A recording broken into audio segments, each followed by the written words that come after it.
The message we really want to get out is that we are the community's trauma center. Just like we have places in town that are the Children's Hospital or the Cancer Center for Western New York, we are the trauma center for Western New York. And it's very similar to cancer in some ways in that patients never think that it's going to affect them.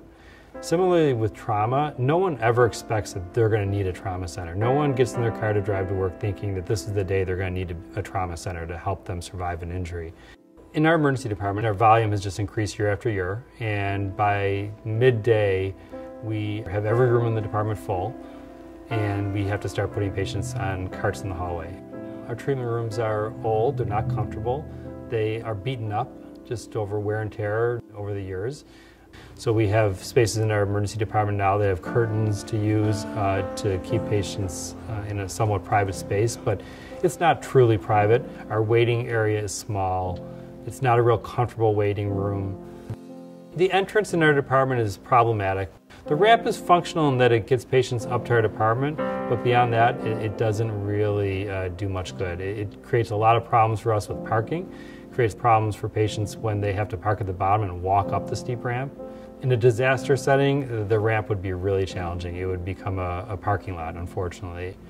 Well, being a level 1 trauma center means that we are ready to take care of any major trauma problems at any time of the day or night, any day of the week. And we have built into the system a much better plan for mass casualty incidents where you have multiple victims arriving at once. We've thought about all those challenges that we currently have in our current space as we've been designing our new emergency department. We've been thinking about ways that we want to have more efficient flow of patients and have patients seen immediately and have a more comfortable waiting area. Everybody here at ECMC buys into the fact that we take care of a population of patients, both in the trauma victims we treat and in the community that we serve, that is an underserved population. So we accept transfers day in, day out from other hospitals of patients who need services that only we can provide, or that have conditions that can't be cared for at their hospital, or frankly have conditions that doctors at their hospital don't feel comfortable taking care of.